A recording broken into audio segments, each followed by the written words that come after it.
Dear diary, I think I'm beginning to love this transition. Um, this transformation, I should say. I had thicker locks, and one day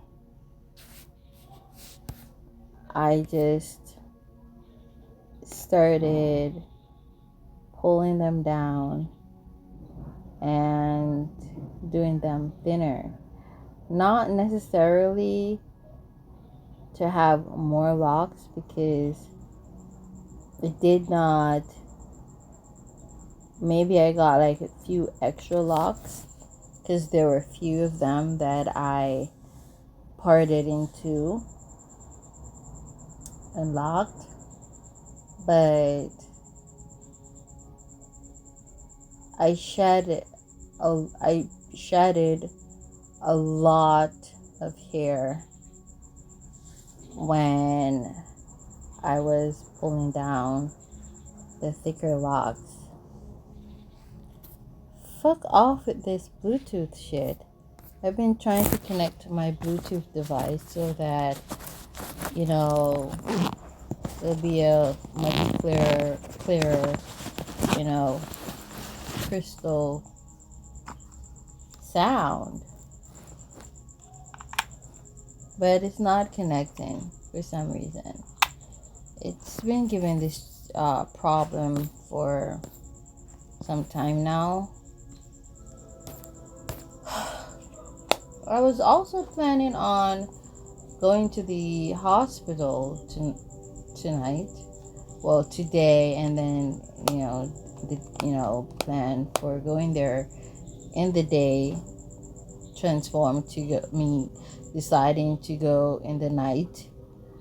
I don't know. I surmised there'd be less people. I also surmised that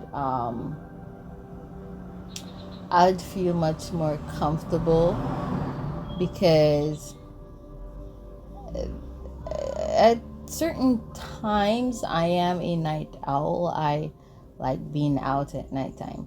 So I was diagnosed with bipolar. I don't remember what bipolar depression. I don't remember if it's one or two. I'm gonna have to confirm that again, or I think I have it jotted down somewhere, but I don't remember where I have it jotted down. So have a lot of memory loss. I have short-term memory. Pretty much you have to recite something repetitively to me, for me to remember, and even then I still might not remember. I have a very cloudy, foggy memory. I think it comes with the territory. I also been, I'm gonna say low key, even though I don't know. I sometimes my communication is cloudy and foggy, but like I said, that too comes with the territory. But schizophrenia. So I have the bipolar depression, schizophrenia, OCD, which is abbreviation for obsessive compulsory disorder, which was chronic during my earlier years, but I would consider somewhat mild now, though. Well, at certain points, it's more chronic than mild, and vice versa. Also, there's the chronic anxiety,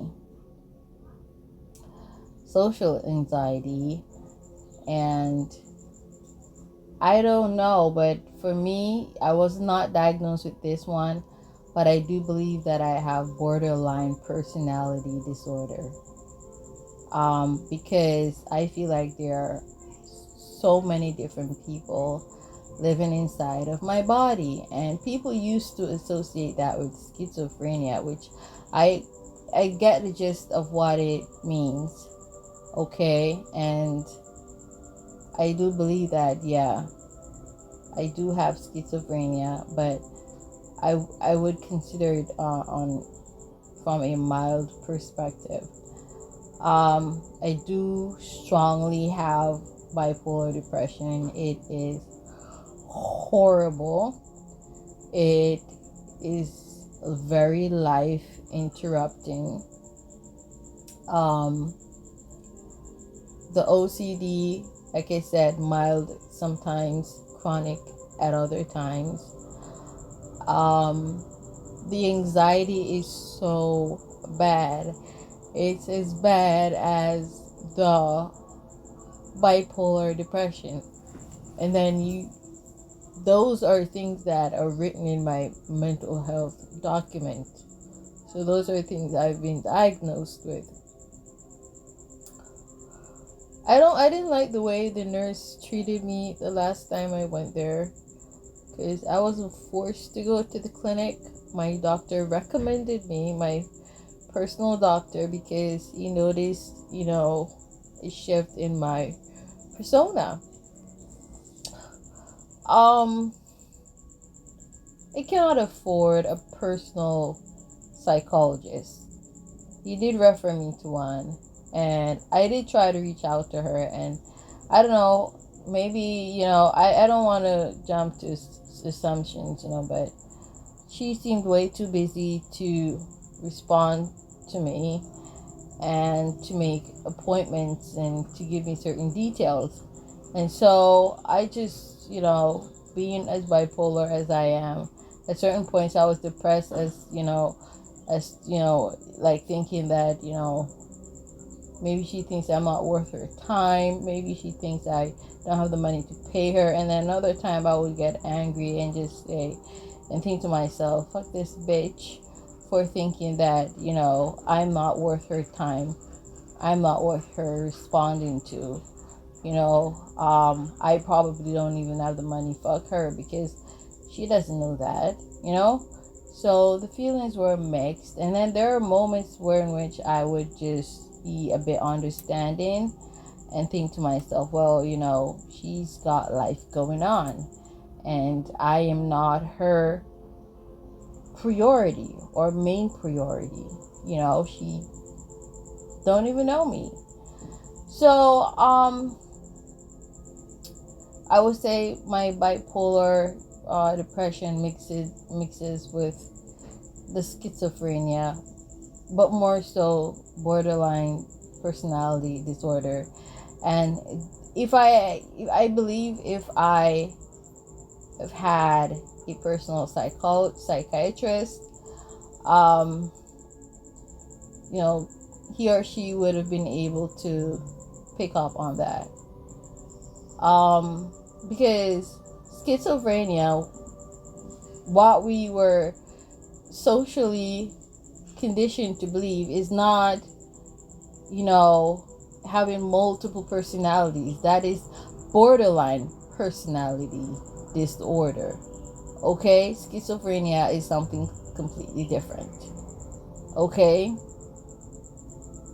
Yeah, it means it's split in the person's psyche, but I don't think it's connected to borderline personality disorder. But the split is in regards to being in reality, and at one moment, and at another moment being in a make-believe, quote-unquote, reality. Because to us, then, it is reality. It is a fact.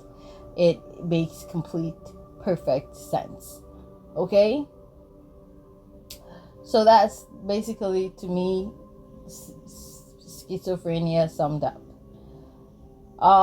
When you got these different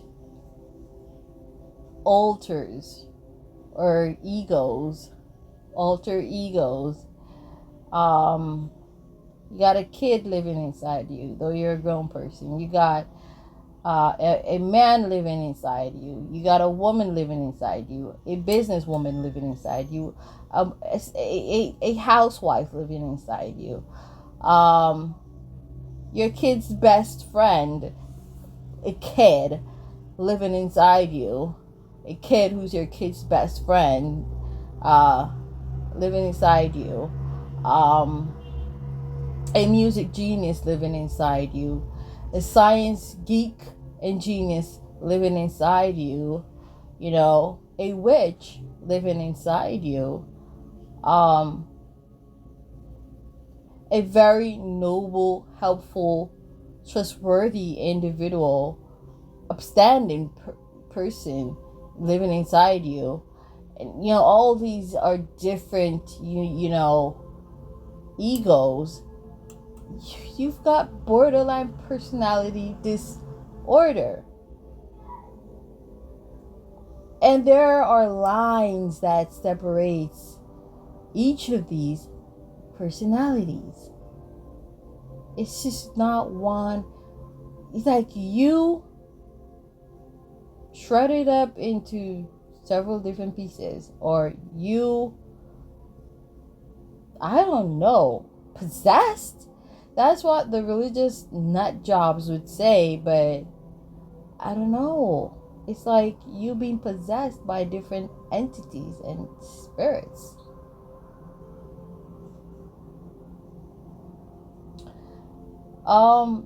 Scientific explanation for borderline personality disorder is pretty much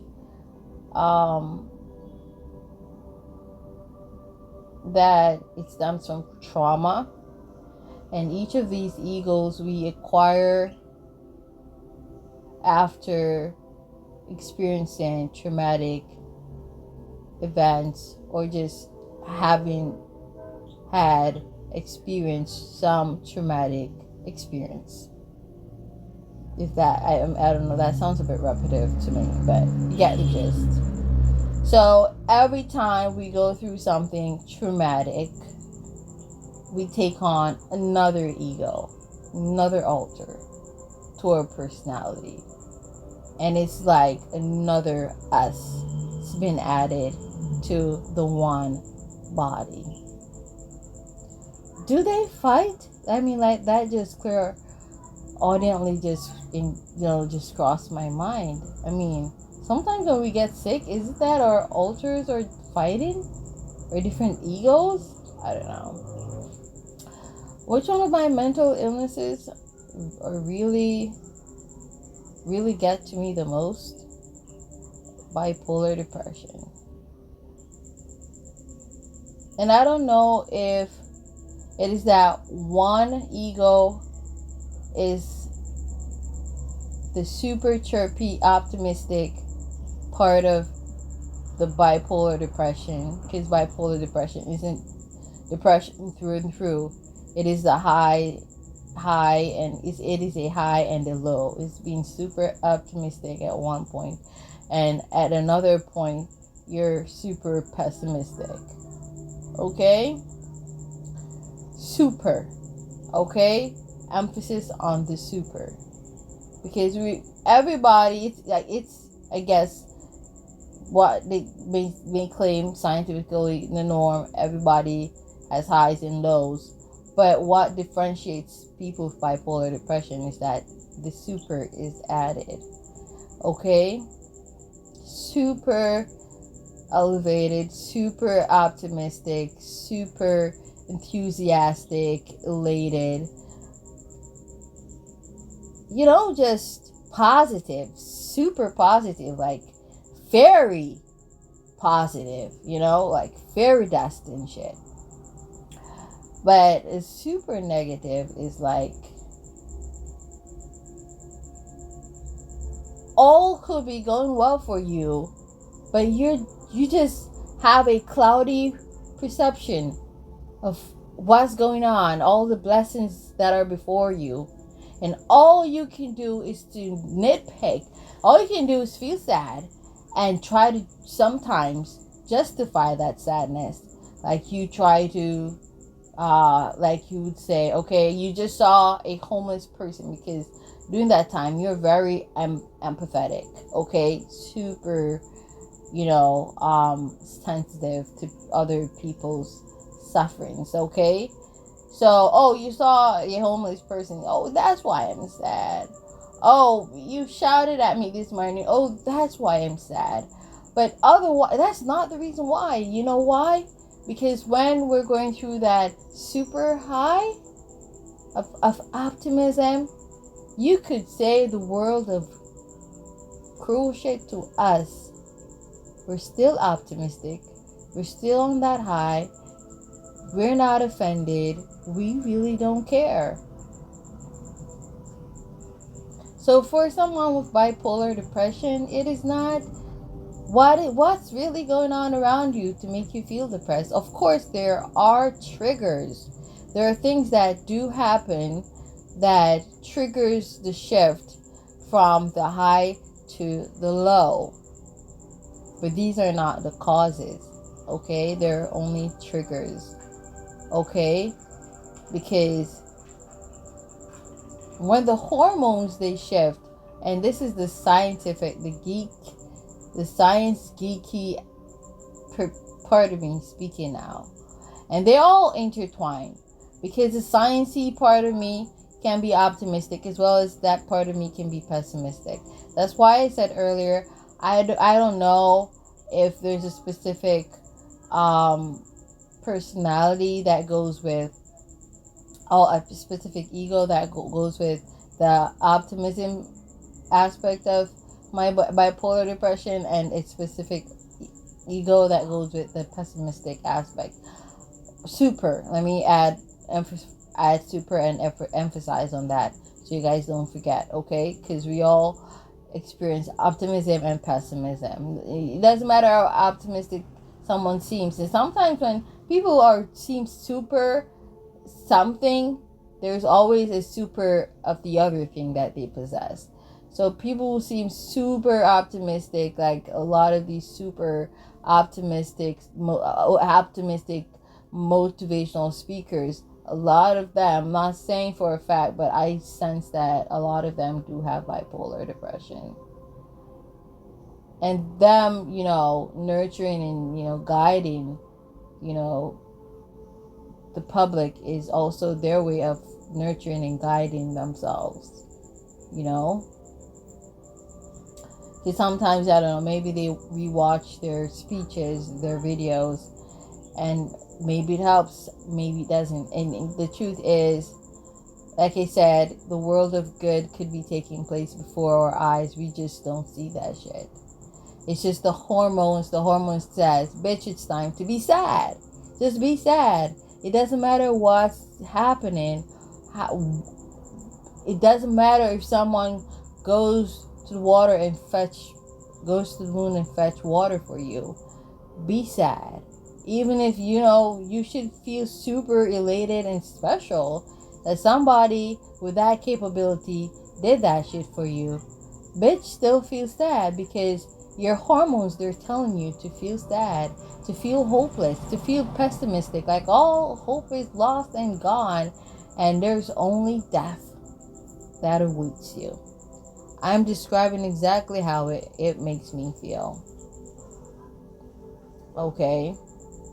So, I've analyzed myself, and I was saying something. I sometimes get derailed from, certain topics and shit, and, forget. That's the blurry memory, okay? Something about the geeky aspect of me was explaining something, and then I got derailed. But it's just mixed up. I think there's just the bipolar depression, and I think there's the schizophrenia, and I think there's the borderline personality disorder. I think the OCD now, I think there's a specific ego that is OCD. I think so. Because certain egos that I possess, they don't really give a fuck about things being in perfect order. Yeah, things can be in order, but not in perfect order. The anxiety, I have egos that aren't down with that anxiety shit. Okay? I have egos that are confident. Like the businesswoman ego that I possess. Okay? The mommy ego. super brave and confident. Reminds me of the businesswoman ego. Okay? But there's a difference between the businesswoman ego and the mommy ego. The businesswoman ego is not empathetic. It's not emotional. It's quite very apathetic, if you ask me. But the mommy ego is very emotional and empathetic, especially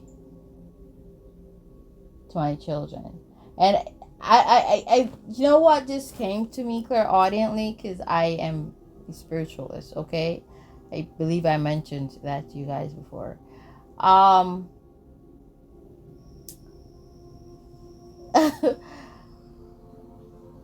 There's a cross breed between the businesswoman ego and the mommy ego, where there's this sassy, classy, sexy, might I add, businesswoman. Okay, don't take me for a hoe or a prostitute. I'm a businesswoman and I'm all about my money. I'm also a mother, very empathetic, but only to my kids. I could give a fuck about anybody else, just myself and my kids. There's literally that ego that I possess. There is the businesswoman, though that's not a businesswoman ego. No, there's a humanitarian ego. Okay, so I just defined the businesswoman ego. The mommy ego is not as apathetic as it's not apathetic. Okay, very protective of my cubs, of my babies. Not in a crazy way where I'm gonna catch a case and be away from them, but in a case where I might voodoo your ass. Ashay. Okay, I feel like I've done that before to protect my children and myself. So the mommy woman, I never thought I would be able to describe my egos like so, but here I am. I thought about writing it, typing it in an article for my WordPress blog, but dear diary, you get this first. So yeah, some people, they come across, one ego, and they think they know the rest. They think they know all of me. And I keep telling people that, bitch, Ninja, I don't even know myself. Because every time I go through some traumatic, every time I experience something traumatic, it's like I die and reborn, and all those egos come back alive with me inside this bitch. But there's always a newness. There's always another aspect, another crew member. Also real shit. It's like I keep being drawn to that Nightmare on Elm Street film with Freddy. And there's this girl, I don't remember which part it was, but it was like she had this gift. And it was like every time someone close to her died, every time Freddy killed someone close to her, whatever that person was good at, she acquired those gifts and abilities. And I find myself in a similar storyline where, every relationship I've,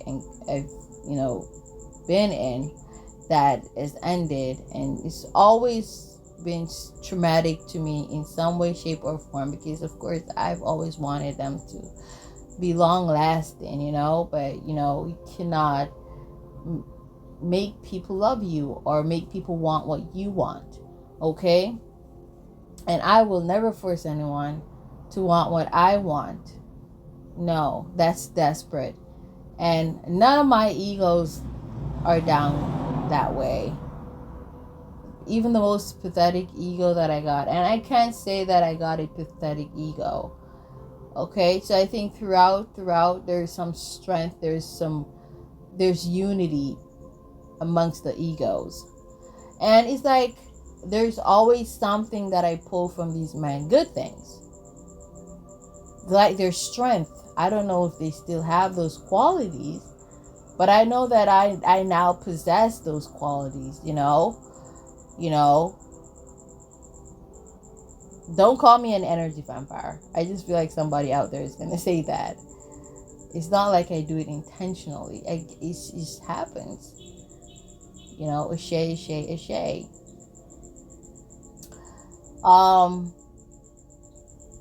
Every time I hear a car honk, it's horn. It's like a confirmation, or a blaring siren. It's like a confirmation. So, I don't even know if I'm gonna get to go to the hospital tonight. It's like 8:01 p.m. Yeah, in the p.m. And I might go early in the morning.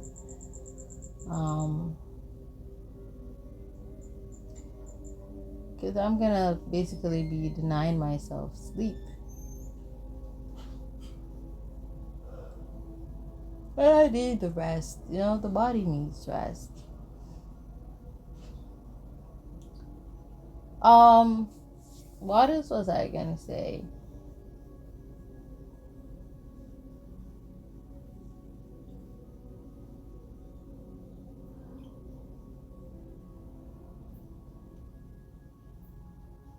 So yeah, my tonsils are swollen.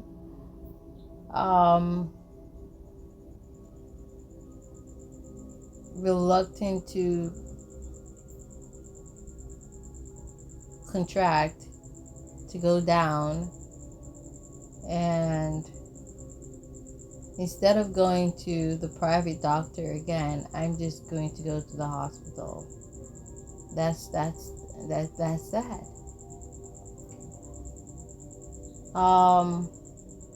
The humanitarian ego that I possess, you see, that's another thing. I don't know what mental illness this one is, but my mind is usually all over the place. I would jump randomly from one topic to another topic, But the humanitarian ego that I possess is like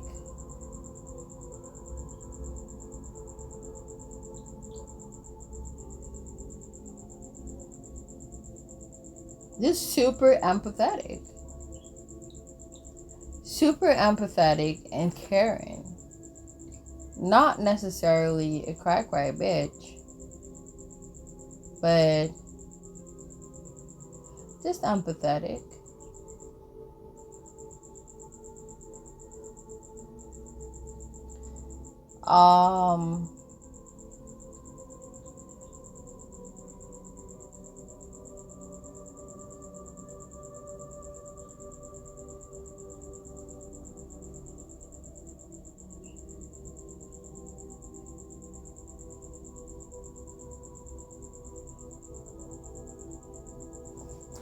I think maybe at a later date, I'll emphasize on that ego.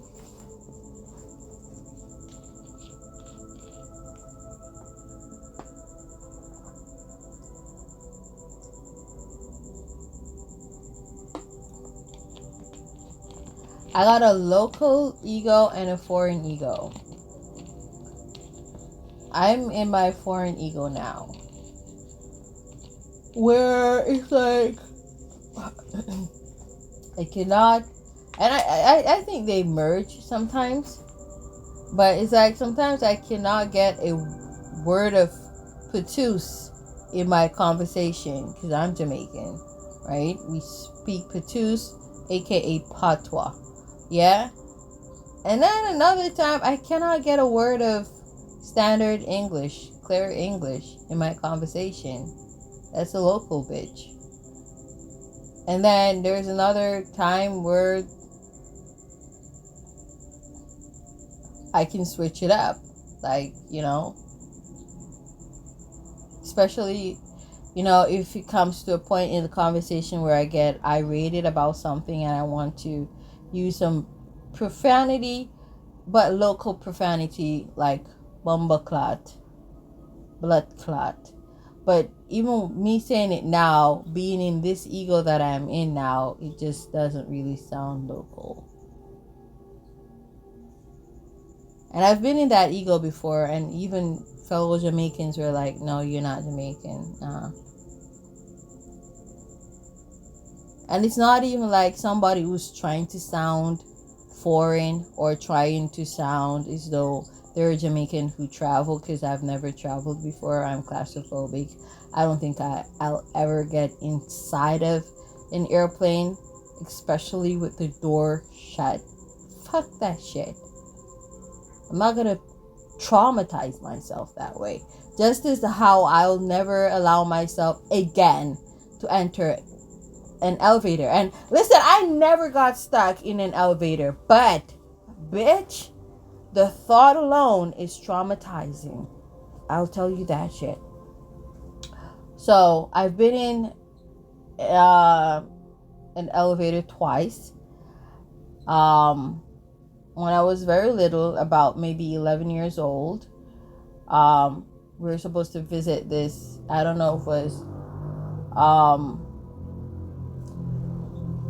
allegedly the cops, they shot up the house we were living at in Kingston because they thought bad guys were in the house.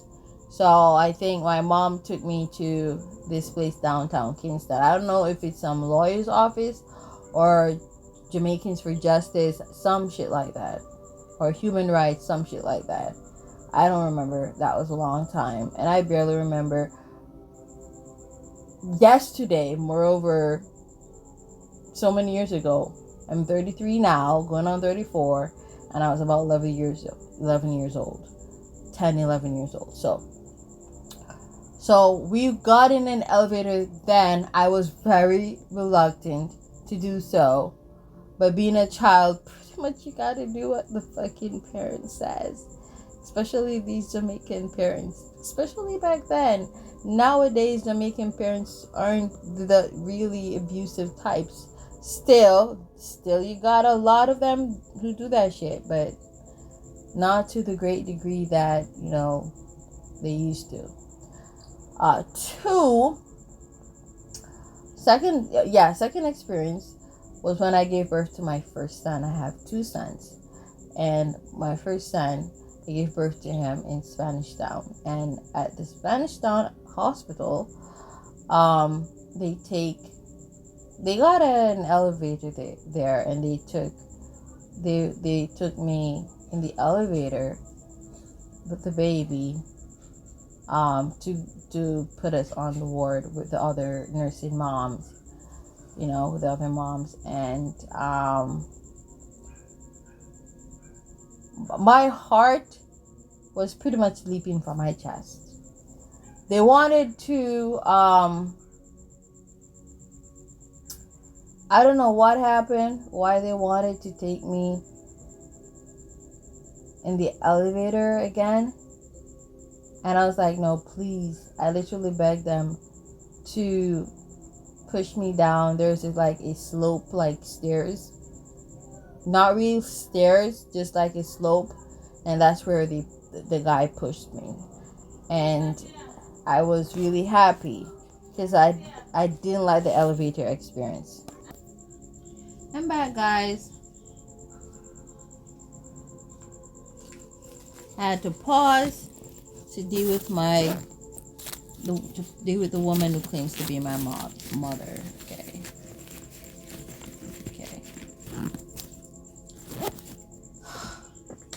There's this very rebellious side of me. Okay.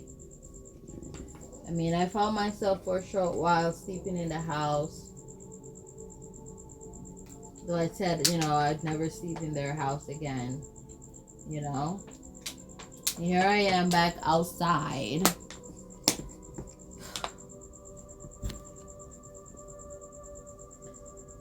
Like, one aspect of me wants to be domesticated, and then there's another aspect of me that just wants to be free as the wind. I think that's it for my elevator experiences. I'm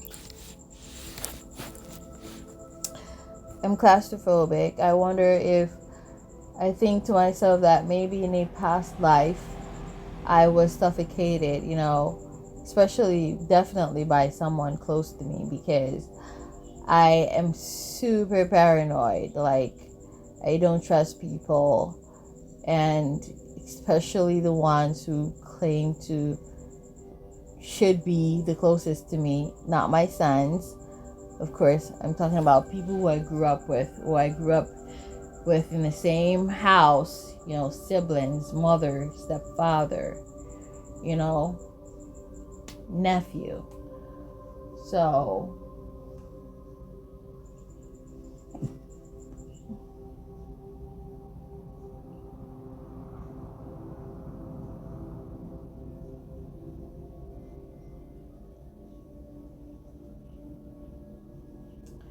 here I am back in the garage, starting to love this new me, this transformation. I mean, Scorpio really rules death and transformation. This is the geeky side of me talking. The astrologer, the science geek. Even though I think they consider astrology as a form of pseudoscience. Is that the correct word? Am I using that word correctly? I'm not sure. But it's science nonetheless. I mean, it's all got to do with the celestial bodies that are in our solar system. Mercury, Venus, Earth, Mars, Jupiter, Saturn, Uranus, Neptune, Pluto. Even though they be claiming that they're trying to strip Pluto of its celestial energy of being a planet. It doesn't really matter. It's still important in astrology, because even the asteroids, okay, are important in astrology. What the fuck is this? So I transformed myself. My hairs are still locked, but in a different way, and it was like I didn't know myself anymore. I felt very vague, very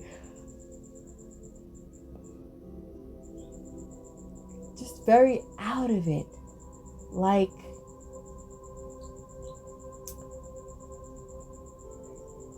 the old me that I grew so accustomed to and grew to love, coming from a very broken place to such a strong place, and having to had diminished that me, killed that me. That's what I did. I killed myself when I transformed my locks.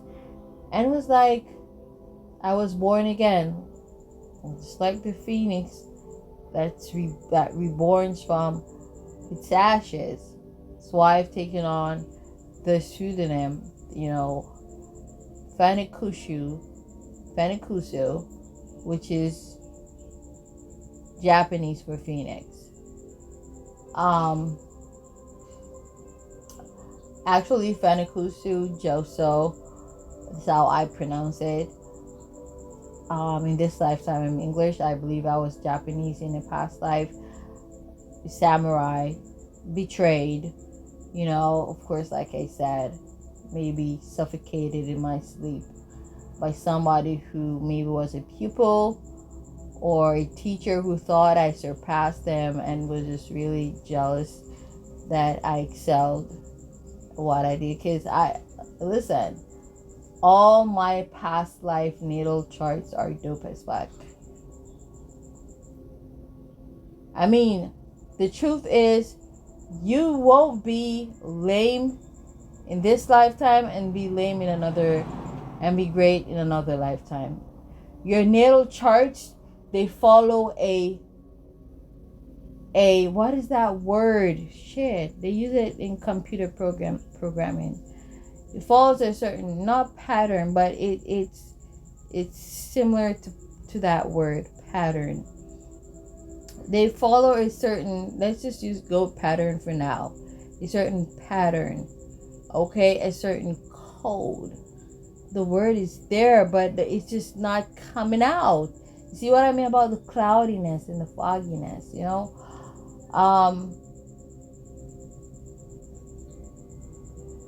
They follow a certain sequence. That's still not it. It's just similar, okay? Pretty much me just repeating myself. That word would be me repeating myself also, but that's the actual word that I want to use. They follow that pattern, you know. Sun in that, moon in that, you know, rising in that. Don't think that, oh, your rising is like 5 placements down from your sun, and it's just suddenly in another lifetime gonna be like 6 places. Shut the fuck up. Okay, it's gonna follow that sequence. Okay, it's numerology, and that's very essential in the universe. 369 universal numbers. Okay.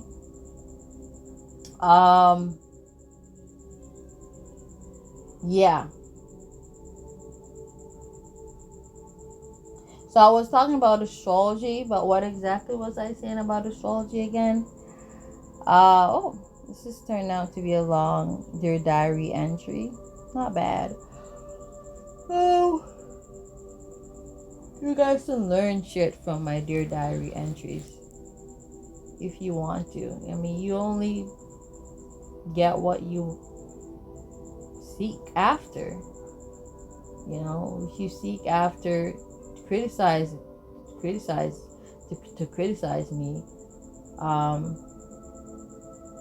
you're gonna reap a whole bunch of bullshit. There isn't gonna be one thing that's gonna be edifying to your fucked up soul. But if you got a righteous soul and you seek to learn even from the most fucked up of beings, then you will be edified. Even if it's the edification is coming from learning not to do what such person did, then oh yeah, you will be fucking edified. So I've been taking on a lot of these men's egos, you know, whatever it is they're good at. So I got this part of me that is really dope at writing songs. I spoke about the local ego, the foreign ego, the mixture ego, okay? And like I said, there's also a mixture between the entrepreneurial woman and, you know, the mom, the businesswoman and the mom, the entrepreneur and the mom, okay, about that word, because that word seems to be very common nowadays, entrepreneur.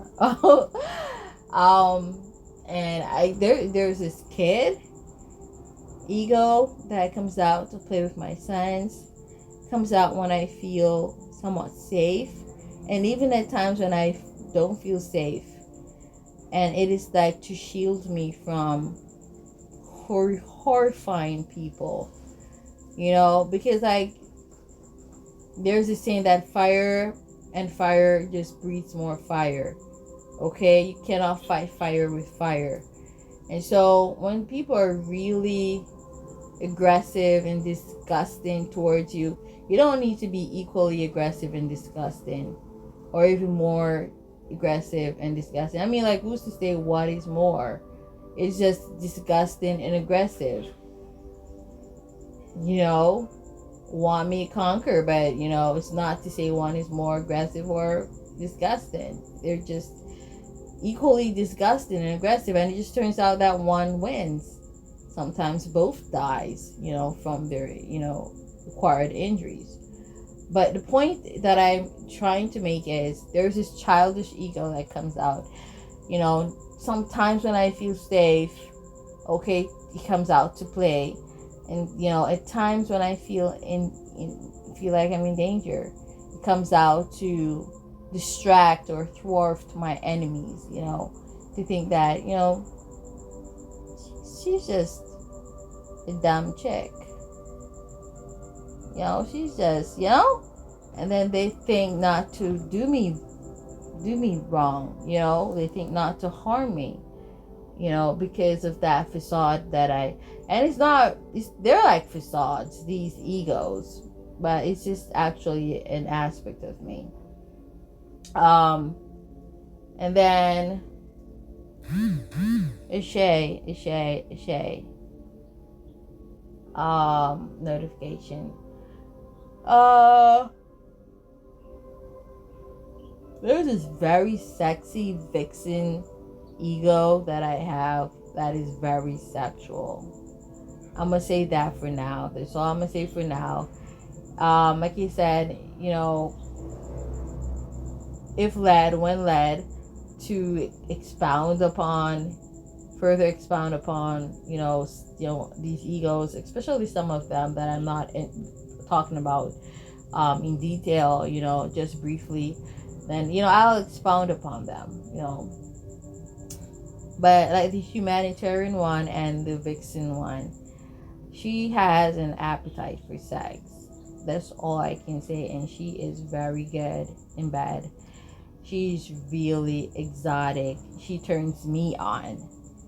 I'm saying I'm talking about myself turning on myself. It actually, that aspect of me reminds me. The theme song for that aspect of me. You got a fetish for my love.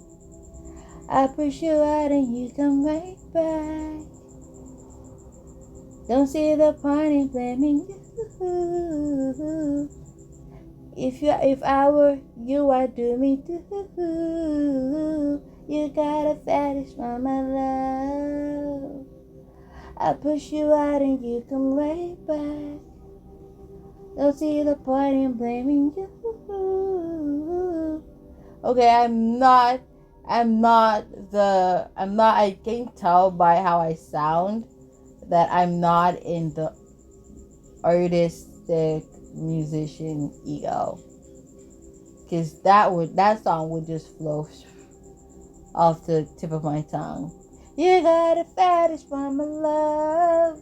Oh, I push you out and you come right back. Don't see the point in blaming. Cause if I were you, I'd do me. You got a fetish for my love, and it would be so effortless. I push you out and you come right back. Don't see the point in blaming you. If I were you, I'd do me too. Okay, she's like pretty much saying that she's dope and she knows. Yeah, so she understands why a ninja is high on her.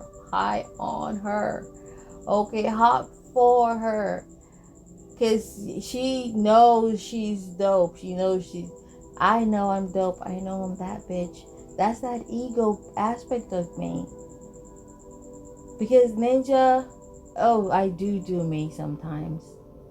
I do me a lot of times. I am very attracted to myself, and that's not egotistical or egoistic. I forget how the meaning of those two, they confuse me, especially at this point of me trying to explain my different egos, alter egos. Yeah, there's a musician aspect of me, but there's a shy musician aspect of me, and there's a bold, courageous musician aspect of me.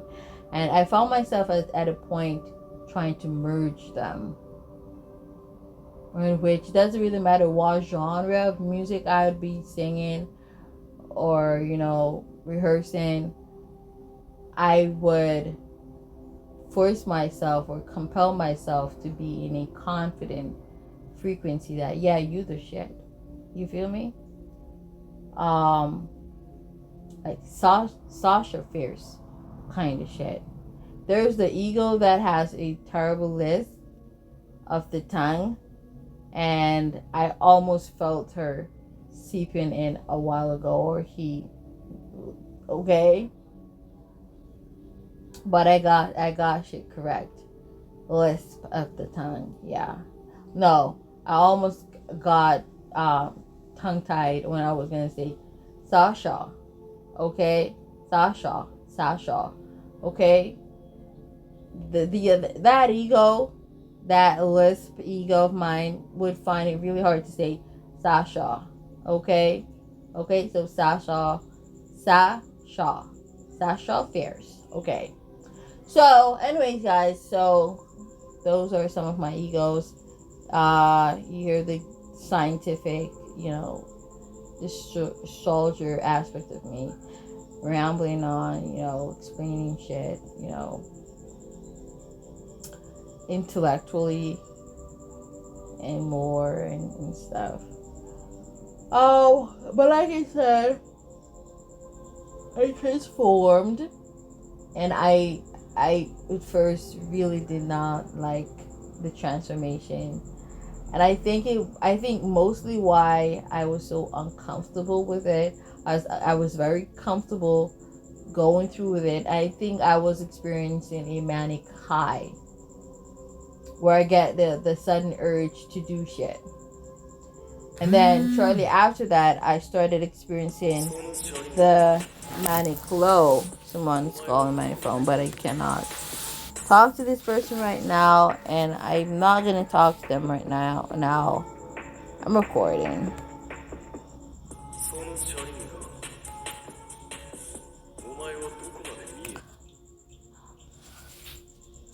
I hope he doesn't call back for tonight, at least. Okay, I'm recording. And I just think I just want to be in a vibe where I just be meditating. I find myself building back courage. I find myself seeping out of the manic depression because guys, for days, I'm gonna say maybe almost 2 weeks. I'm gonna say like 2 weeks I've been going through a manic depression. It's been so low that I found myself contemplating suicide again. Like, I just could not bear the heaviness. People think and the pills, they actually help me to feel better. But why am I not taking the pills? Why? I need to do I'm not going to talk about it in this video, in this recording, in this Dear Diary entry. I'm gonna do that for another entry because I want to title it as such. Why I decided to stop taking my bipolar depression medication. Why? And the medication were also for schizophrenia. I think they're somewhat conclusive, some shit like that. Because when I looked up what the drug that they prescribed for me was for, schizophrenia was there, bipolar depression was there, anxiety was there, OCD was there. I'm like, shit, one tablet is for so many shit. Okay. So, and I feel like they all are connected in some way. And some of them are milder than the others, but they're all connected in some way. I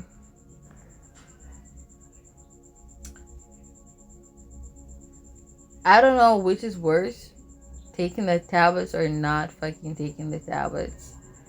On some real shit. For my fly ass ego, it's worse to take the tab.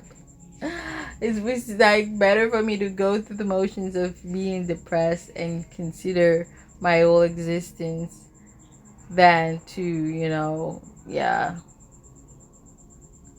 than to, take them. Okay.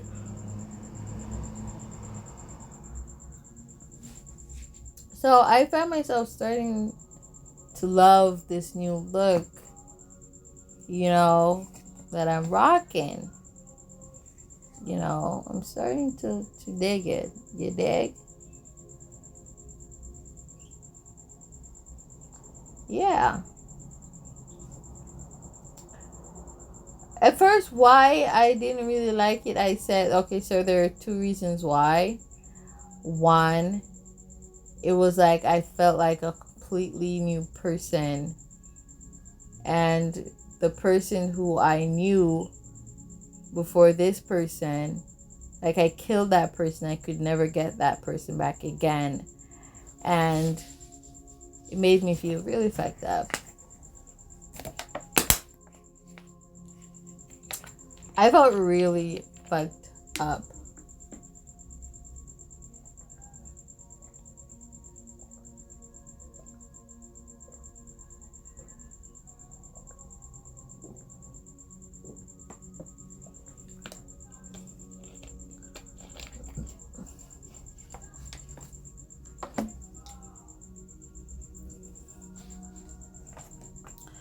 I felt really fucked up.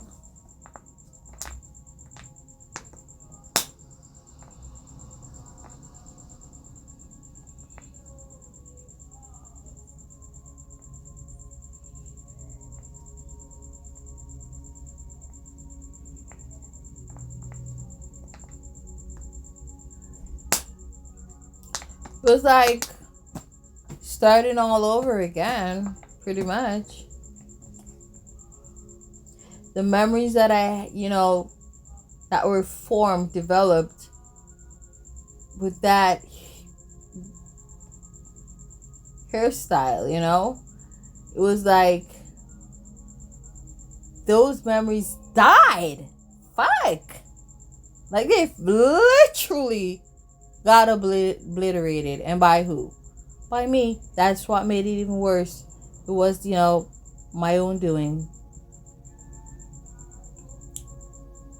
And that's always what makes it worse. Especially when you're a righteous one. Okay?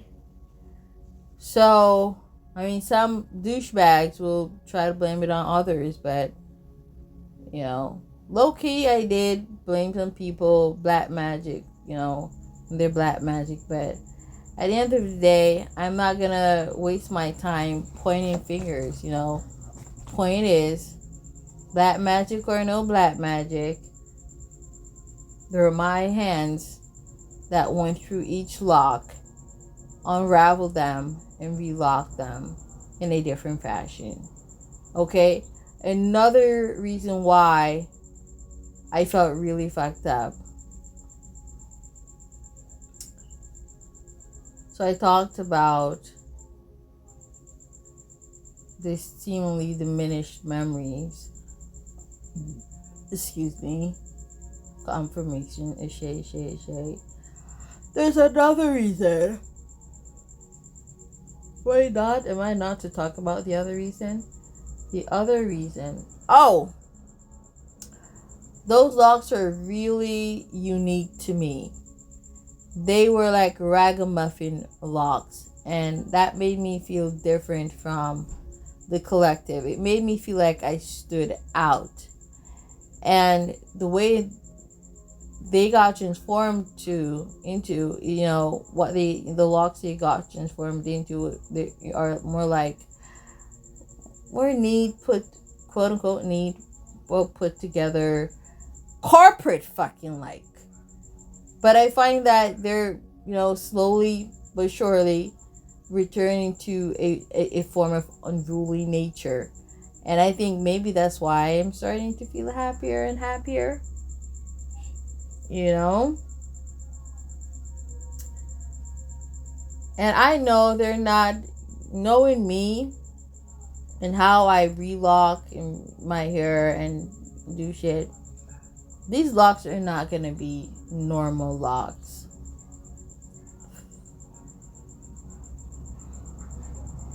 They're not.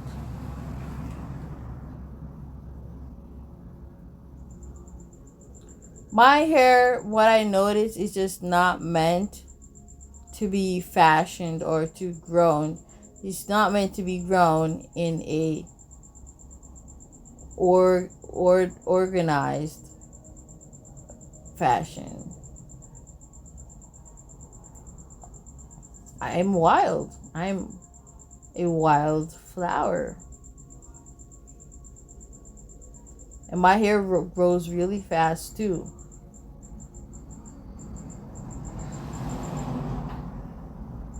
Like weeds. I got hair that grows like weeds. Okay? Because I'm wild. I'm a wild motherfucking flower. You know?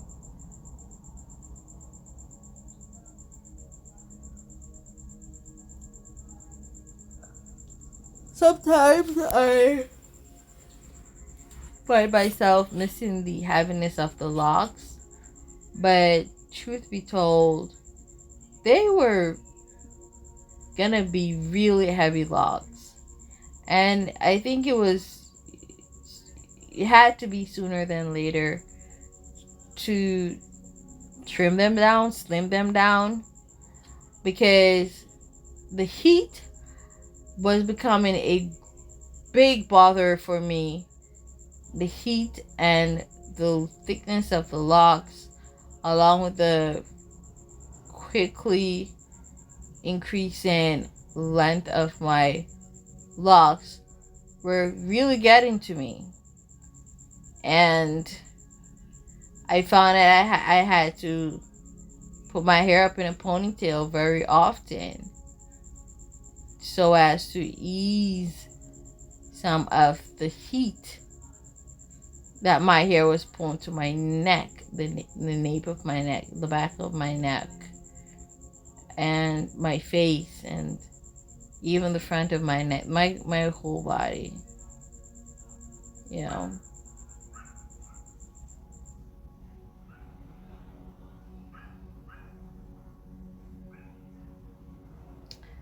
I feel like I'm being summoned to go to bed now to nap. I can feel it by there's a certain feeling I get when I'm being summoned to go to bed. Yeah.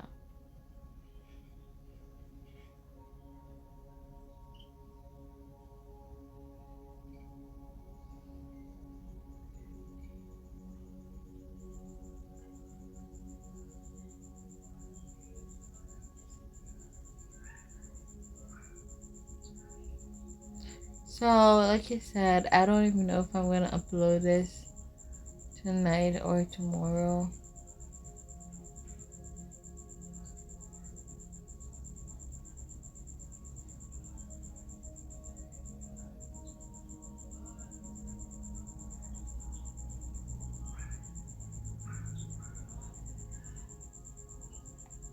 I just close my eyes.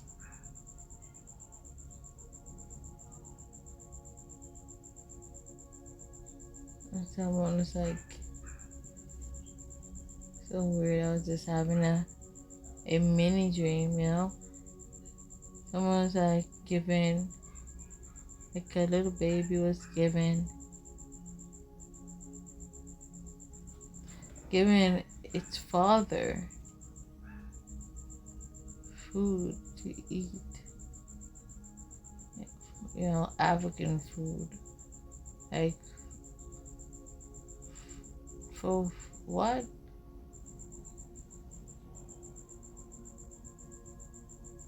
Like fufu. Yeah, I think that's the name, fufu. Okay.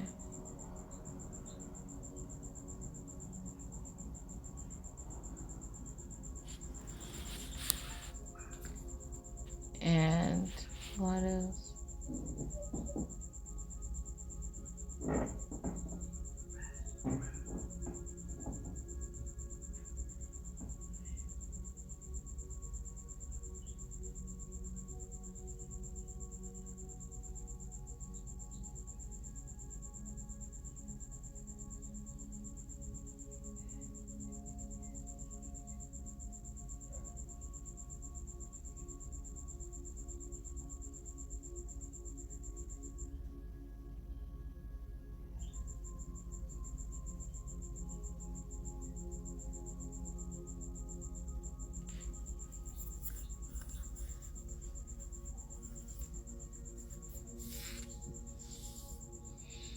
So yay, I'm beginning to love my hair again.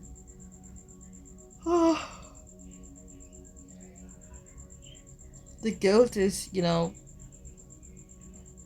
fading away, surpassing. Yay.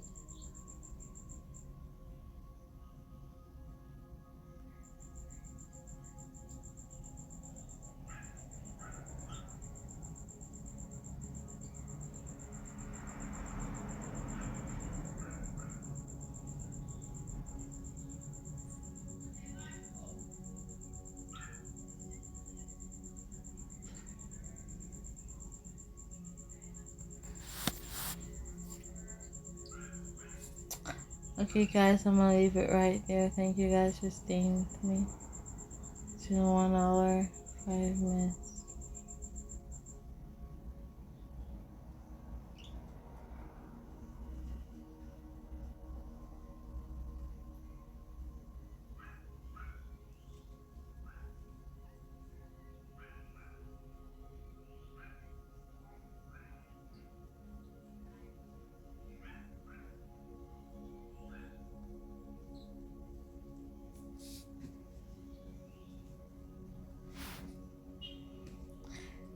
Namaste, guys.